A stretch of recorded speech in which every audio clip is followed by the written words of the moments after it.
मंगलाचरण करेंगे। ओम नमः सिद्धेभ्या जय श्री ओम नमः सिद्धेभ्या जय श्री ओम नमः सिद्धेभ्या। मंगलम भगवान वीरो मंगलम गौतमो गणे मंगलम कुंद कुंदाद्यो जैन धर्मोस्तु मंगलम। सर्वमंगल मांगल्यम सर्व कल्याण कारकम प्रधानम सर्वधर्माणां जैनम जयतु शासनम जैनम जयतु शासनम जैनम जयतु शासनम।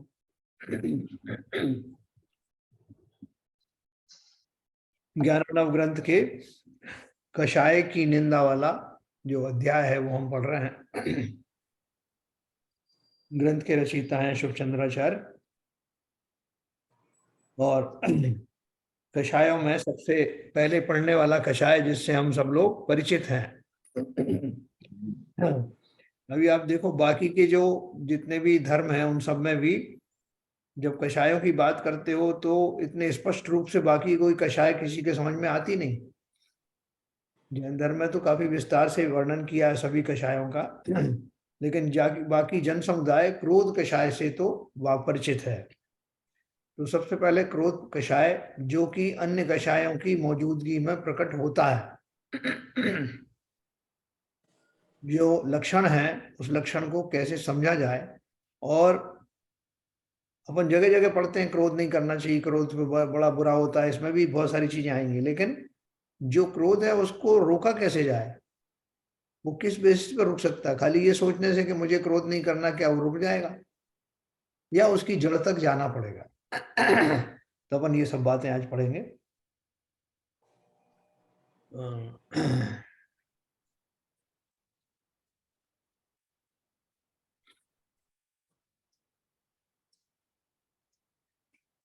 अपन ने ये पढ़ा था 3 नंबर का दुआ। इस कषाय रूपी विष का सिंचन करना सर्व मनोवांछित सिद्धि को देने वाले संयम रूपी उत्तम अमृत को भी क्षण मात्र में निस्सार कर देता है। हमने पढ़ा कि जिस व्यक्ति ने ऐसा संयम धारण किया हो जो कि समस्त मनोवांछित फलों का देने वाला हो, तो उसकी वो सारी सिद्धि भी जो है वो उन संयमों के माध्यम से होने वाली सिद्धि भी नष्ट हो जाती है। उसी के आगे उन्होंने अगला दोहे में भी वही बात कही है। चौथा नंबर, तपः श्रुत यमाधारम वृत्त विज्ञान वर्धितम भस्मी भवती रोषेण पुंसाम धर्मात्मकम वपुः। चारित्र और विशिष्ट ज्ञान से बढ़ाया हुआ तथा तप स्वाध्याय और संयम का आधार जो पुरुषों का धर्म रूपी शरीर है, सो क्रोध रूपी अग्नि से भस्म हो जाता है ना। क्या बताया कि बड़े मेहनत से पाले हुए संजोए हुए संयम स्वाध्याय तप सभी का से जो मेरा एक बाह्य आवरण सा जैसा निर्मित हो गया है, जिसे देख करके लोग कहते हैं कि साहब बहुत धार्मिक व्यक्ति है। ये पर्सनैलिटी है ना जिसमें संयम का भी समावेश है, स्वाध्याय भी है, तप भी है। ऐसी पर्सनैलिटी हमारी चूर चूर हो जाती है एक बार के क्रोध से ही। एक बार पब्लिकली क्रोध कर लिया आपने, छोटे मोटे क्रोध तो जैसे अपन ने पढ़ा था कल अपन ने डिस्कस किया था कि घर के अंदर भी बहुत सारी ऊंच नीच होती रहती हैं, लेकिन जहाँ आपने प्रचंड क्रोध किया और वो भी सार्वजनिक रूप से किया, सार्वजनिक बातों पर किया, तो वहां आपके ऊपर एक स्टैंप लगना शुरू हो जाती है। एक आध बार हो तो फिर भी आदमी भूल जाते हैं, लेकिन अगर वो उसका रिपीटिशन हो तो हमें एक सर्टिफिकेट मिल जाता है ना, क्रोधी व्यक्ति का सर्टिफिकेट मिल जाता है। तो इस तरह से वो कह रहे हैं कि ये क्रोध रूपी अग्नि से समस्त मेरी जो इमेज है वो नष्ट हो जाती है। इसलिए विशेष ध्यान रखना। पहले तो इस क्रोध कषाय का इसलिए उसके क्या क्या नुकसान है इनका वर्णन करेंगे, फिर उसके बाद वो क्रोध का जनक क्या है वो अपन निर्णय करेंगे, और चर्चा करने के बाद में फिर उनको कैसे रोका जाए वो मार्ग भी इसी में से अपन को मिलेगा। तो इस प्रकार से चारित्र और विशिष्ट ज्ञान से बढ़ाया हुआ तथा तप, स्वाध्याय और संयम का आधार जो पुरुषों का धर्म रूपी शरीर है, सो क्रोध रूपी अग्नि से भस्म हो जाता है। क्रोध के कितने प्रकार हैं ये भी अपन समझेंगे। क्रोध खाली चिल्लाने वाले ही क्रोध नहीं होता, आंखें लाल हो गई और चिल्ला दिए तो क्रोध हो गया। क्रोध की कितनी सारी किस्में हैं, वो किस्में भी अपन देखेंगे।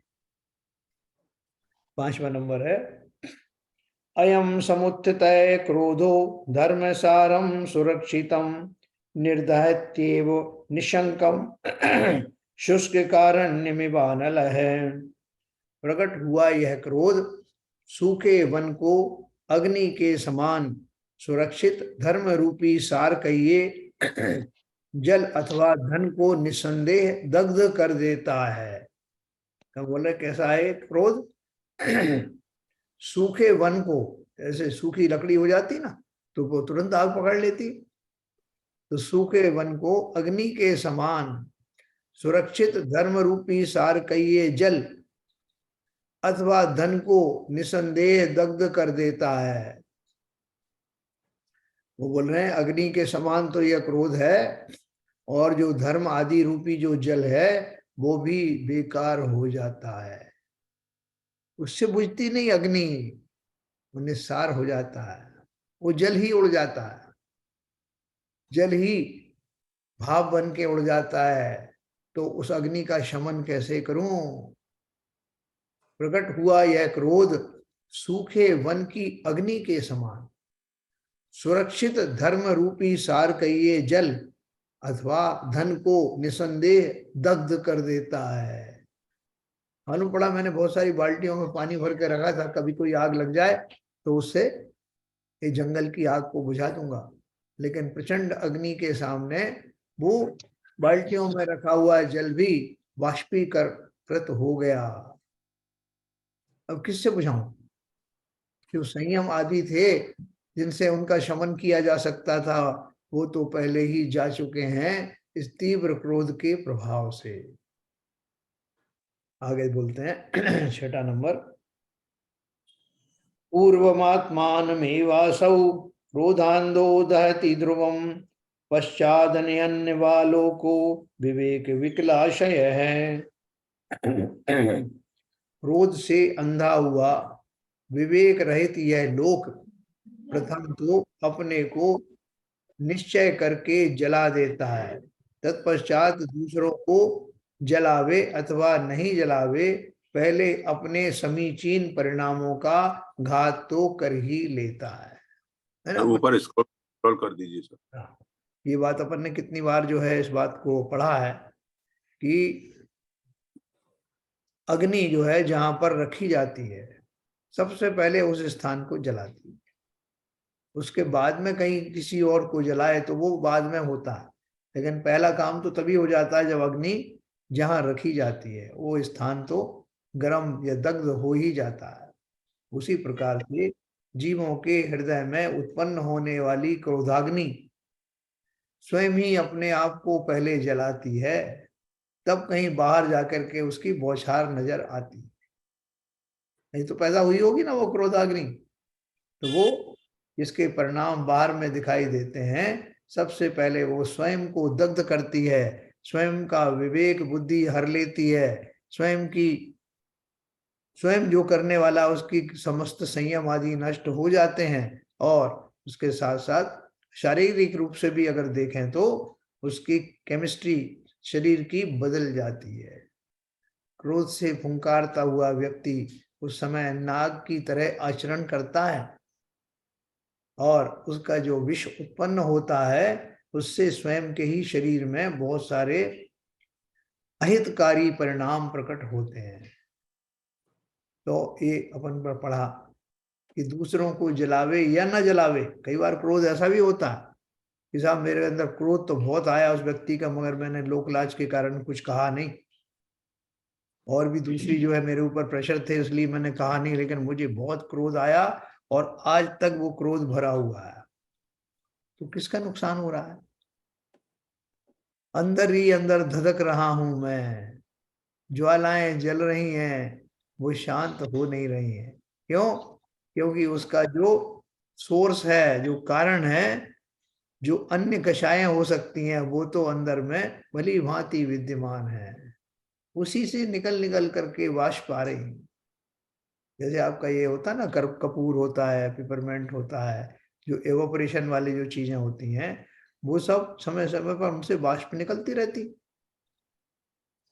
या कहीं कोई मल पड़ा हुआ हो, मल से छू करके आने वाली हवाएं हमेशा ही आपको दूषित वायु का एहसास कराती रहती हैं। उसी प्रकार से ये कषाय रूपी मल जब तक अंदर में पड़ा हुआ है, तब तक भली भली प्रकार से क्रोध अग्नि उत्पन्न होती रहेगी, समय समय पर होती रहेगी।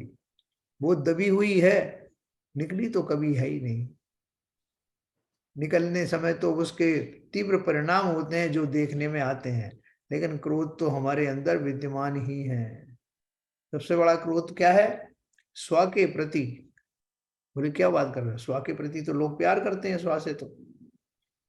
स्व के प्रति क्रोधाग्नि, शास्त्रों में बताया है कि इस जीव को कैसा क्रोध है स्वयं के प्रति। जब हमें किसी से क्रोध होता है तो हम क्या बोलते हैं? मेरे सामने से चले जाओ, मुझे दिखाई नहीं देना चाहिए, गेट लॉस्ट। मतलब मैं उसका मुंह भी देखना नहीं चाहता। उसी प्रकार से मैं भी अपने आप को अर्थात आत्मा को, जो मैं हूं, उसे देखना नहीं चाहता। बोले नहीं साहब, ये तो आप गलत बोल रहे हो। तो स्वाध्याय में हम रोज यही पढ़ते हैं कि आत्मा का जो है अपने को वो करना चाहिए, ये करना चाहिए, और हम करते भी हैं। आप सीधे सीधे बोल रहे हो कि हमें बड़ा द्वेष है अपने आत्मा से। आचार्यों ने लिखा है ऐसा है, यहाँ भी लिखा हुआ है अग्नि के लिए। तो वास्तव में वो क्रोध क्या है? मैं अपने स्वरूप में जाना नहीं चाहता, आत्मा के उस स्वरूप को निहारना नहीं चाहता। यही तो हुआ ना कि मैं आपका मुंह नहीं देखना चाहता। अगर आत्मा के उस स्वरूप को देखने की वांछा करूं तो संसार के समस्त झंझटों से छुटकारा मिलने में देर ना लगे। हमको कितनी परेशानी हो रही है कि साहब वो मैं कैसे संयम करूं, मैं कैसे नियम करूं, मैं कैसे वेद विज्ञान करूं। ये सब में हमें कष्ट क्यों हो रहा है? क्योंकि हमने भली भांति बहुत रुचि पूर्वक अपने को स्वरूप सहित निहारने की चेष्टा की ही नहीं।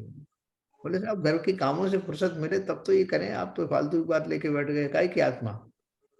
या बच्चों को देखना है, धन को कमाना है, घूमने जाना है, भोजन करना है, बहुत सारे काम है हमको। आप बोल रहे आत्मा को देखो, काहे की आत्मा? ऐसा तीव्र अरुचि मेरे अंदर पड़ी है, वही अरुचि वास्तव में आत्मा के प्रति होने वाला क्रोध है। मैं आत्मा को उस आनंद का अनुभव होने नहीं देता। वो भोग और उपभोग उस आनंद के अपनी आत्मा में प्रकट होने नहीं देता। मैं ही सबसे बड़ा शत्रु हूं स्वयं का, अर्थात स्वयं के प्रति ही मेरे को अनवरत क्रोध है। तो उस क्रोध की बात करी अपन ने। अब 6वां नंबर पढ़ेंगे अपन। इसमें लिखा ना, क्रोध से अंधा हुआ विवेक रहित यह लोक। सभी समस्त संसार की बात है। प्रथम तो अपने को निश्चय करके जला देता है, तत्पश्चात दूसरों को जलावे अथवा नहीं जलावे। पहले अपने समीचीन परिणामों को, जो मेरे स्वाभाविक परिणाम हैं, उनका घात कर देता है। तभी तो क्रोध आता है बाहर से। जैसा आप इतना क्रोधित क्यों हो रहे हो? देखो जब कुछ पाया है सब चला जाएगा, कौन किसका है, दुनिया भर की शिक्षा देते ना अपन। कौन किसका है, कौन आया है, कौन चला गया है, शरीर के ऊपर क्या क्रोध करना, शरीर में क्या रखा है, सारी आप भाषण दे दो। लेकिन जो क्रोध करने वाला है उसने तो पर का तो नुकसान किया ही, पर तो उससे आहत हुए ही, स्वयं का भी बहुत नुकसान किया। स्वयं का अंदर और बाहर दोनों का आंतरिक संयम नष्ट हो गए, और बाहर में पद प्रतिष्ठाएं चली गईं। शरीर में क्रोध के कण पनपने लगे, रोग के कण पनपने लगे, रोगी होने की संभावनाएं बढ़ने लगी, ब्लड प्रेशर बढ़ने लगा, डायबिटीज होने लगी। सब उससे कनेक्टेड हैं। तो ये बाह्य के आचरण है जिनको अपन समझते हैं। अंदर में मेरा क्या नुकसान हुआ ये मैंने आपको बताया। 7वां नंबर का पढ़ेंगे। कुर्वन्ति यदि योप्यत्र क्रुद्धास्त कर्म। 7वां रह गया सर। नहीं, 7वां पढ़ रहा हूं ना मैं, 6वां। अच्छा 7 में। Okay okay. कुर्वन्ति यति यो अप्यत्र क्रुद्धास्त कर्म निंदितम हत्वा लोकद्वयं येन विशन्ति धरणी तलम। ओके। क्रोधित, ठीक है ना, क्रोधित हुए ये मुनि भी इस जगत में ऐसा निंदित कार्य करते हैं कि जिससे दोनों लोक नष्ट करके नरक में पड़ जाते हैं। फिर अन्य सामान्य जन का तो कहना ही क्या है ना। उनकी कहां से कंपेयर किया है, मुनि से कंपेयर करोगे तो अपन को लगेगा कि ये क्रोध कषाय वास्तव में इतनी आसानी से जाने वाला नहीं। तो उससे डर जाना कि मैं मुनि भी बन जाऊंगा तब भी उसके कण मौजूद रहते हैं। क्यों रहते हैं? क्योंकि पहले से तैयारी की नहीं। मुनि दीक्षा लेने से पहले ये सब श्रावक को इन सब से निवृत्त होना आवश्यक है। उसी को भरपूर वैराग्य कहते हैं, जिसने वेद विज्ञान पूर्वक सम्यक दर्शन धारण किया है और फिर संपूर्ण वैराग्य के साथ मुनि दीक्षा ली है, उसके डोलने के चांस कम होते हैं। होते तो हैं, 6वें गुण स्थान में ही तो थे वो हमारे जो क्या बोलते दीपायन मुनि। जिस समय उनको क्रोध आया और वो पुतला निकला उनका क्रोधाग्नि के द्वारा, जिससे द्वारिका जली। ऐसे मैं कितने जीवों की लंकाएं रोज जलाता रहता हूं अपने कुत्सित परिणामों, कुत्सित मान्यताओं के द्वारा, अपने मानादि का पोषण करने के कारण कितने जीवों की लंकाएं रोज जलाता हूं और स्वयं की लंका तो भस्म हो ही जाती है। फिर उन्होंने कहा, अगर हम चाहते हैं कि ऊंची भूमिकाओं को धारण करने से पहले ही मेरा क्रोध समाप्त हो जाए, तो इस बात को समझना, क्रोध आदि अगर आ रहे हैं तो उसको हल्के में मत लेना। साहब वो तो मेरा स्वभाव है साहब, आपको सबको बर्दाश्त करना पड़ेगा साहब, ये है मेरा स्वभाव, मैं क्या कर सकता हूँ। हम नहीं कर सकते तो कौन करेगा। क्रोधित हुए मुनि भी इस जगत में ऐसा निंदित कार्य करते हैं, जैसे दीपायन मुनि आज तक बदनाम है, जबकि वो मुक्त हो गए होंगे। वो उनकी उस पर्याय विशेष के जो है वो रहा होगा। लेकिन ये तो पक्का है कि जब वैसे जीवों की जो उनका कुयश है, अयश है, जो अभी तक जो है वो निंदित माना जाता है, तो सोचो कि एक बार के क्रोध से जब ये दशा हो सकती है, तो बार बार क्रोध करने वाले जीव को कौन संसार में सहन करेगा। कौन उसकी पर्सनैलिटी होंगे। नहीं साहब, वो तो उनको 2 बार आया था क्रोध, अब तो वो ठीक हो गए हैं। 1 बार 2 बार तो आदमी छोड़ेगा, लेकिन उसके मन में फिर भी कहीं ना कहीं ये लगा रहेगा, साहब उस दिन इसने फलाने ने सार्वजनिक रूप से बड़ा क्रोध किया था, तो साहब हम तो तब से उनसे बड़ा डर के रहते हैं साहब। तो ये तो अच्छा हो गया ना, आप उनको अगर वो डरा पाए तो अच्छा है, और नहीं साहब अच्छा नहीं है। वो जो हमारी पर्सनैलिटी में एक दाग लग जाता है। तो जब मुनि को नहीं छोड़ा, ऐसी पर्सनैलिटी उनकी जो है चली जाती है, ऐसा उन पे स्टैम्प लग जाता है, तो हम गृहस्थों को तो बहुत जल्दी लग जाता है। इसलिए इस क्रोध को मामूली मत समझना, इसके पीछे के कारण ढूंढना। ग्रास रूट लेवल पर क्यों आता है क्रोध मुझे बार बार। क्यों, जैसे अपन ने कहा ना कि क्रोध अपने आप में कोई बीमारी नहीं, जैसे बुखार जो है अपने आप में कोई बीमारी नहीं, दूसरी बीमारियों के फलस्वरूप शरीर में जो रोग पनपते हैं उनको ठीक करने के लिए शरीर अपना तापमान बढ़ा देता है, जिसे हम बुखार कहते हैं। उसी तरह से अंदर बैठी हुई जो कषाएं हैं, अन्य कषाएं हैं, उनका पूर्ण न हो पाने के कारण मुझे क्रोध आता है। और वो क्रोध प्रकट होता है तो मैं क्रोध का इलाज ऊपर ऊपर से कर लेता हूँ। ऐसा मैंने तो मौन ही ले लिया कि ना मैं बोलूंगा और ना क्रोध किसी को दिखाई देगा। दिखाई भले ना दे, लेकिन क्रोध की अग्नि और तीव्र हो गई है, क्योंकि अब मैं निकाल भी नहीं पा रहा उसे, बोल भी नहीं पा रहा। इसलिए भली भांति इस क्रोध की सारी विधाओं से परिचित होना। क्रोधित हुए मुनि भी इस जगत में ऐसा निंदित कार्य करते हैं कि जिससे दोनों लोक नष्ट करके नरक में पड़ जाते हैं, फिर अन्य सामान्य जन का तो कहना ही क्या है। अगला है 8 नंबर। क्रोधादीपायनेनापि कृतं कर्माति गर्हितं दग्धा द्वारावती नाम पूह स्वर्ग नगरी निभाम। देखो, दीपायन नाम के मुनि ने क्रोध से ऐसा नित्य कार्य किया कि स्वर्ग के समान सुंदर द्वारिकापुरी नगरी भस्म कर दी। हैं? आप बोलोगे साहब ऐसा है कि आपने तो बताया कि सब काम अपने हिसाब से होता है, तो द्वारिका नगरी थी तो जलनी थी तो जल गई। अब दीपायन मुनि को आप क्यों कोस रहे हो? भैया हम नहीं कोस रहे, ये प्रसिद्ध घटनाएं हैं। हम उन कार्यों में निमित्त बनते हैं, करते तो हम है ही नहीं, लेकिन निमित्त बनना ही अपराध है। मैं निमित्त ना बनूं, इसके लिए क्या करना? इसके लिए अपनी क्रोधाग्नि प्रज्वलित ही ना हो, ये हमारे वश में है। मेरा पूर्वकृत कर्म है, उदय में आता है, वो बिल्कुल सही है, लेकिन पूर्वकृत कर्म भी बांधा किसने था? वो कषायें इतनी बलवती होकर उस पर्याय में प्रकट हो रही हैं, ये कार्य किसने किया था? इसलिए जो हमारी, अभी देखो इनके यहाँ जो वैष्णवों में कथा चलती है ना, वो दुर्वासा ऋषि की, वो भी क्रोध में बहुत प्रसिद्ध हैं। लोग उनकी उदाहरण देते हैं, अरे साहब वो तो महान दुर्वासा ऋषि है, तुलना करते हैं लोग। तो ये जो एक बार का जो हमारा जो पर्सनैलिटी व्यक्तित्व बन जाता है, उसको लेकर के फिर हम कितना ही सुधर भी जाएं, तब भी लोगों के स्मृति में वैसा बना रहता है। इसलिए बहुत ध्यान रखना इसका, और इसको समूल नष्ट करने के लिए अपन आगे बहुत स्पष्ट रूप से पढ़ें। तो ये हमने पढ़ा दीपायन मुनि का किस्सा सबको ही पता होगा। अगला है 9 नंबर का।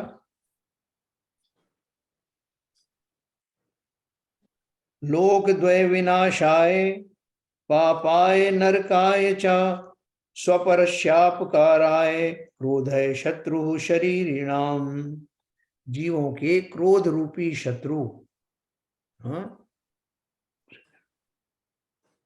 जीवों के क्रोध रूपी शत्रु इस लोक और परलोक को नष्ट करने वाला है, तथा नरक में ले जाने वाला और पाप को करने वाला एवं निज पर अर्थात दोनों का अपकार करने वाला है। क्रोध रूपी शत्रु कैसे है? इस लोक और परलोक दोनों को ही नष्ट करता है। इस लोक का तो आपने देखा, क्रोध में आकर के लोग क्या क्या करते हैं, कोई टीवी उठा के फेंक देगा, कोई मैच हार गई हमारी टीम, गुस्से में जो है वो टीवी को उठा के फेंक दिया। इसी में जरा सा विवाद हो गया पत्नी को, तो पत्नी को उठा के फेंक दिया। घर के बर्तन भाड़े फोड़ दिए। महंगे से महंगे जिन्हें बड़े जतन से संजोया था, क्षण मात्र में, एक क्षण के गुस्से में उसकी बलि चढ़ जाते हैं। बच्चे, पत्नी, सारे जो कुछ भी सामने आता है, सबका अहित करने से क्रोधी व्यक्ति चूकता नहीं। बाद में कितना ही संताप करे, शोक करे, बहुतों को तो वो भी नहीं होता, कर दिया तो कर दिया साहब, मैंने ही तो लाया था। तो अपना संसार, बाह्य संसार तो नष्ट हो ही जाता है, उसमें तो विनाश लीला देखने को मिलती ही है। उसके अतिरिक्त जिस काल में क्रोध किया जाता है, उसके परिणाम स्वरूप कैसे कैसे आर्त रौद्र परिणाम होते हैं, जिसके फलस्वरूप अनंत वर्षों के लिए वो अनंतानुबंधी कर्म जो है, तो परलोक भी नष्ट हो गया। जो साधना हमने वर्षों से की थी, तपस्चरण नियम आदि धारण किए थे, वो सब खत्म हो गए। अब नए सिरे से लगाने के लिए भी बहुत ज्यादा मेहनत करनी पड़ेगी। पहली बात तो वो व्यक्ति स्वयं ही अपराध बोध से घिर जाता है, अरे साहब सब लोगों को मालूम पड़ गया है कि मैं क्या चीज हूँ, मेरी वो इमेज अब कैसे ठीक होगी। म्यूट कर दीजिए पदमचंद जी। तो वो उनका जो है वो चाह कर भी जिस व्यक्ति ने क्रोध आदि करने की आदत डाली थी, अब उसे कोई सुधार भी दे कि भैया ये मत किया करो, इसमें नुकसान। मैं म्यूट करूं क्या? पदमचंद जी म्यूट कर लीजिए। वो है नहीं वहां पर। अच्छा, देखता हूं, नहीं तो फिर मैं करूंगा म्यूट। तो ये जो बात कही है, जीवों के क्रोध रूपी शत्रु इस लोक और परलोक को नष्ट करने वाला है तथा नरक में ले जाने वाला है। कि क्रोध से, मैं एक सेकंड वो करता हूँ अनम्यूट।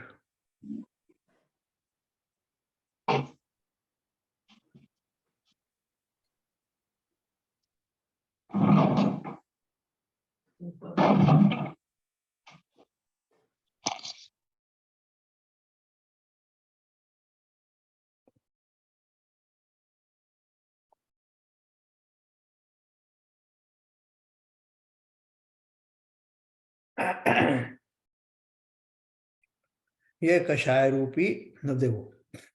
तो ये अपन ने बहुत अच्छे से जान लिया कि ये क्रोध लोक और परलोक दोनों को ही नष्ट करने वाला है। और एक बार हमारे ऊपर किसी तरह का ऐसा स्टैंप लग जाए तो कहते हैं ना, बद अच्छा बदनाम बुरा। मैं फिर भले ही शांत भाव से बात करता रहा हूं, एक बार क्रोध किया था सार्वजनिक रूप से, 2 बार किया था, उसके बाद तो शांत हो गया ना। लेकिन लोगों को मेरी तरफ से हमेशा वो भयभीत रहते हैं, आशंकित रहते हैं कि भैया इनका कोई भरोसा नहीं, कब जो है किस समय क्या कह दें। तो मेरी इस आशंका का निवारण कैसे हो? हम चाह कर भी पुनः अपनी उस पर्सनैलिटी से उस दाग को निकाल नहीं पाते, और ये अफसोस मेरे जीवन में बना रहने के कारण मैं फिर संयम में स्थापित होने में भी बहुत कठिनाई महसूस करता हूं। बार बार लगता है कि लोग तो मेरे बारे में ये सोचते ही होंगे। तो इसलिए बहुत सावधान रहना जीवन में।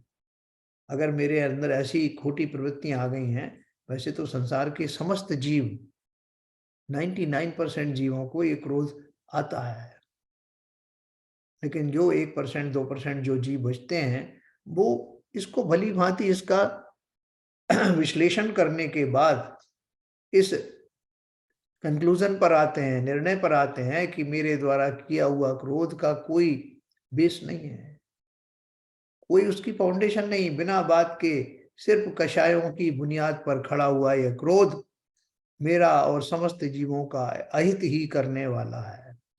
ऐसा भाव पक्के तौर पर आने के बाद जीव इस प्रयास में लग जाता है कि जिन कारणों से क्रोध आता है उनका एनालिसिस मैं स्वयं करूं।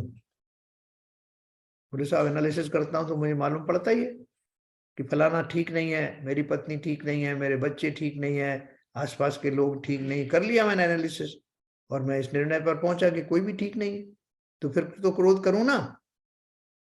बोले भैया, संसार में समस्त जीव अपनी अपनी दशाओं के अपने अपने कर्मों से बंधे हुए हैं। हमारे पास तो उनके संयोग नाम के जो कर्म होते हैं, इस वजह से हमारे साथ रहते हैं, और अपनी अपनी प्रवृत्तियों से कोई चूकने वाले नहीं। हमारे आसपास सर्प भी रहते हैं, बिच्छू भी रहते हैं, दूसरे जीव भी रहते हैं जिनके अपने अपने स्वभाव हैं। इसी तरह मनुष्य पर्याय में परिवारों में रहने वाले समस्त व्यक्ति अपने अपने कर्मों से जुड़े हुए, उनके अपने निमित्त हैं, उनके अपने संस्कार हैं जिनके फल से वो जुड़े हुए हैं। इस बात को ही तो पहचानना है, किन्हीं कारणों से मुझसे जुड़े हुए हैं, तो मुझे उस जुड़ाव को भली प्रकार से पहचानना है। हो सकता है कुछ आपके शत्रु के रूप में ही आए हों, कुछ मित्र के रूप में आए हों। दोनों दशाओं को पहचान करके भली प्रकार अपनी राह निकालनी है। खाली उनको स्टैम्प कर देने से और क्रोध कर देने से उनसे मुक्ति मिलने वाली नहीं। जिन जीवों ने अपने परिवारजनों को यथा योग्य जैसा उनको देना चाहिए वैसे भाव नहीं किए, फिर से नई पर्याय मिलेगी जिसमें वो सब जीव फिर इकट्ठे होंगे, और अब की बार वो प्रबल शत्रु के रूप में आएंगे और वो सब आपसे लेके जाएंगे जो आप इस पर्याय में नहीं दे पाए। इसलिए इस क्रोध आदि कषाय का विश्लेषण भली भांति पूर्ण ईमानदारी से करना। ये क्यों प्रकट हो रहा है, मेरे अंदर क्यों आया है, आसपास के ऐसे जीव ही क्यों मुझे मिले हैं, मैंने क्या किया था, इनका कैसे अपरोपकार किया था, और कैसे अब मैं अपनी भूमिका को भली भांति निभाते हुए एक दिन इन भूमिकाओं से रहित हो जाऊंगा। जब तक हूं तब तक निर्वाह करना, इस आशा से नहीं कि ये फिर से मुझे मिले, बल्कि इस आशा से कि फिर कोई ना मिले। इसलिए जो मिला है उसको भली प्रकार से निर्वाह करना और चले जाना आपने उस शांति पथ पर, जहां पर फिर किसी का साया भी आपके साथ ना हो, स्वयं के शरीर का भी साया ना हो। इसलिए ये क्रोधादि कषाय जो है ना, ये बहुत प्रमुखता से ये हमें विवश करेगी ये पता करने के लिए कि ये मुझे क्रोध क्यों आता है। बाकी कषाय के लोग परवाह नहीं करते, क्योंकि लोग वो सार्वजनिक होता नहीं। चलिए आगे चलेंगे, 9 नंबर हो गया।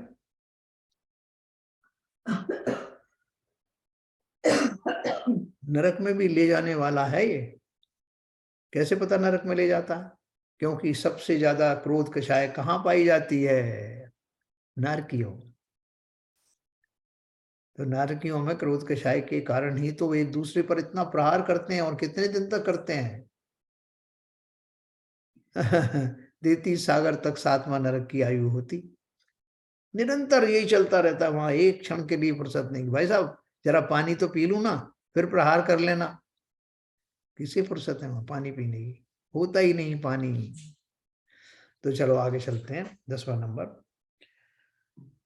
अनादिकाल संभूत है कषाय विषम ग्रह, स एवानंत दुर्वार्ध दुख संपादन क्षम है।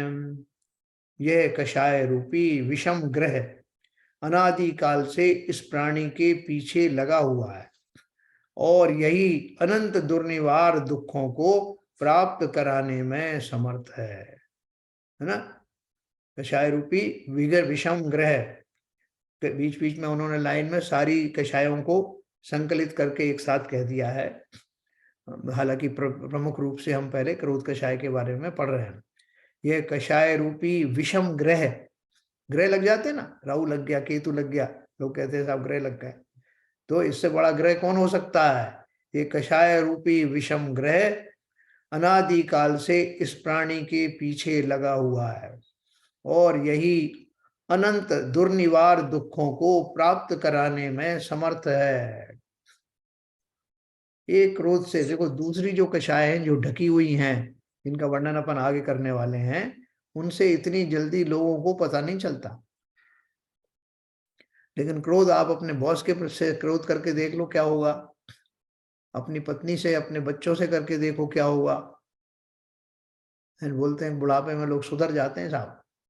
बचपन में जिन बच्चों के ऊपर बहुत क्रोध किया, बुढ़ापे में सुधर जाते हैं। क्यों सुधर जाते हैं? क्योंकि डर लगता है कि कहीं ये मेरी क्रोध आदि देख करके बच्चे मुझे अलग ना छोड़ दें, मेरा खाना पीना ना बंद हो जाए। इस डर के कारण वो क्रोध जो है दब जाता है। और मुस्कुरा मुस्कुरा के बारे कोई बात नहीं, ठीक है साहब, सब कुछ ठीक है। तो इसका कारण क्या हुआ कि क्रोध में भी जीव सामने वाला देख लेता है कि किससे क्रोध करना है, किससे नहीं करना। पत्नी से क्रोध करोगे तो क्या नुकसान होगा, बॉस से क्रोध करोगे तो क्या होगा, ये सब भी जानता है जीव। तो देख लेते हैं कि जो कमजोर व्यक्ति होता है उसके ऊपर, दुर्बल के ऊपर क्रोध ज्यादा काम करता है। ये क्रोध की विशेषता है।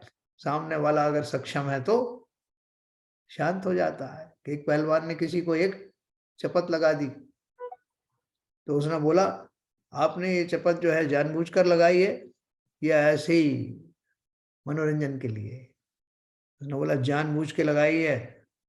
अब सामने पहलवान खड़ा है तो उससे क्या क्रोध करूंगा? बोले अच्छा फिर ठीक है, बाकी मुझे ऐसे मजाक पसंद नहीं है, जानबूझकर किया तो चलेगा। क्यों? अब मैंने अपने आप को वैसे क्यों ढाल लिया? कोई साधारण व्यक्ति होता तो मैं क्रोध करता कि नहीं? तो इसलिए निर्बल के ऊपर ही ये क्रोध आदि लागू किए जाते हैं। उस समय भी जीव को इतना विवेक तो रहता है ना, तो ऐसा विवेक हमेशा बना के रखो ना तो क्रोध होगा ही नहीं।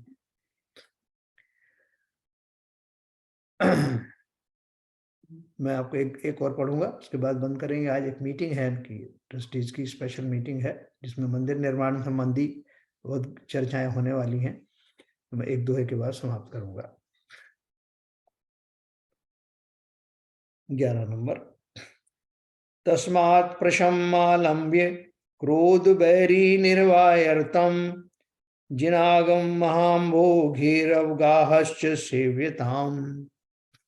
आचार्य महाराज उपदेश करते हैं कि हे आत्मन, शांत भाव का अवलंबन करके क्रोध रूपी बैरी को निवारण कर और जिनागम रूपी महासमुद्र का अवगाहन कर, क्योंकि क्रोध निवारण करने का यही एक उपाय है।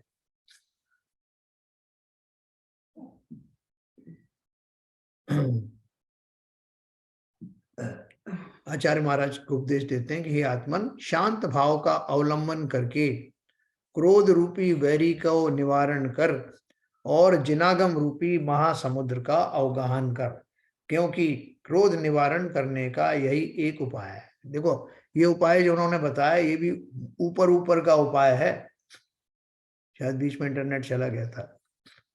तो क्या बोल रहे हैं? शांत भाव का अवलंबन करके, ये भी ऊपर की बात है।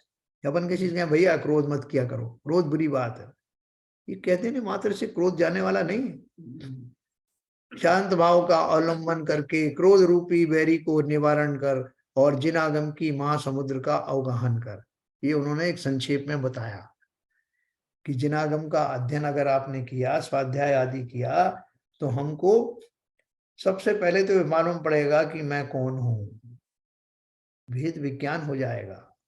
जिस शरीर की उपस्थिति में मैं दूसरे जनों को अपने से हीन समझता हूं या मेरे लिए अहितकारी समझता हूं, वो शरीर ही कौन सा मेरा है। शरीर के माध्यम से ही मैं फला फला फला आदमी हूं, मैं साहब, मैं राजा हूं, मैं मंत्री हूं, मैं ये हूं, मैं वो हूं। किस अपेक्षा से? इस पर्याय की अपेक्षा से। जब वो पर्याय ही क्षणिक है, वो शरीर आदि ही नहीं रहने वाला है, तो उसके माध्यम से जिनके संबंध बने हैं उनसे क्या क्रोध करना? ये शरीर ही छूट जाने वाला है। ये जिनागम का अध्ययन करने का फल होगा, भेद विज्ञान होगा, स्वयं के प्रति अहंकार ममकार समाप्त होगा और फलतः होने वाली कषायों को विराम लगेगा, है ना। ये उसका रहस्य है। आम जनता तो सिंपल कह दी, भाई साहब शांत रहिए, प्लीज शांत रहिए, क्या फायदा, गुस्सा करने से क्या फायदा। लेकिन यहाँ उन्होंने, आचार्यों ने वही बात गहराई से कही है, उसको ऐसी मत समझ लेना। उसमें एक ही शब्द दे करके वो सब कुछ बात कह दी कि जिनागम रूपी महासमुद्र का अवगाहन कर, उसमें तुम्हारी सब समस्याओं का निदान मिलेगा। जो भी हम कहते हैं वो अगर ऐसा हो गया तो फिर तो क्रोध आएगा साहब, वो वैसा हो गया तो सब तरह के जो कुछ भी कारण हो सकते हैं उन सब का समाधान का जिनागम के स्वाध्याय से पूरी तरह से आपको प्राप्त होगा। और क्रोध निवारण करने का यही एक उपाय है। यही एक उपाय मतलब कल ही कह देने से भैया शांत रहो, ये नहीं। जिनागम रूपी स्वाध्याय को, महासमुद्र का मंथन करने से अवश्य ही ये रत्न हमें प्राप्त होने वाला है। क्षमा रूपी रत्न प्राप्त होने वाला है, समता रूपी रत्न प्राप्त होने वाला। इसलिए स्वाध्याय में जितने ज्यादा हो सकते हो उससे जुड़े रहो। स्वाध्याय मात्र पढ़ने और सुनने का नहीं होता, स्वाध्याय जीवन में अपनाने वाली पद्धति को भी स्वाध्याय ही कहते हैं। स्वयं के अध्यायों का अध्ययन करो, मेरे अंदर जीवन में कितने अध्याय जुड़े हुए हैं। तो समस्त संसार से जब तक मेरी इस पर्याय में, जब तक मेरा जीवन है, ये शास्त्र रूपी समुद्र में लिखे हुए जो कुछ भी इसकी अपेक्षाएं हैं, जो इसके उपाय हैं, उनसे अपने आप को लाभान्वित करना। अभी समय हो गया आज के हिसाब से, जिनवाणी स्तुति करेंगे। पहले मैं आपको, ललित जी है,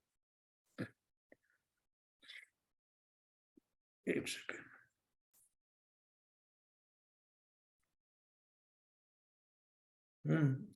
ललित जी नहीं दिखाई दे रहा है, अंजनवाणी स्तुति करता हूँ। मिथ्यात्म नाश वेको, ज्ञान के प्रकाश वेको, आपा पर भास वेको, भानु सी बखानी है।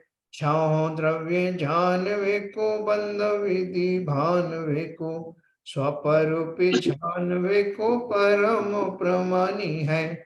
अनुभव बताए वेको, जीव की जताए वेको, काहू न सताए वेको, भव्य और यानी है। जहाँ तहाँ तार वेको, पार के उतार वेको, सुख विस्तार वेको, यही जिनवाणी है। हे जिनवाणी भारती, तो जपू दिन रैन, जो तेरी शरणा गहे, सो पावे सुख चैन। जावाणी के ज्ञान ते, सूझे लोकालोक, सो वाणी मस्तक धरूं, सदा देत हूँ दो। जिनवाणी माता की जय।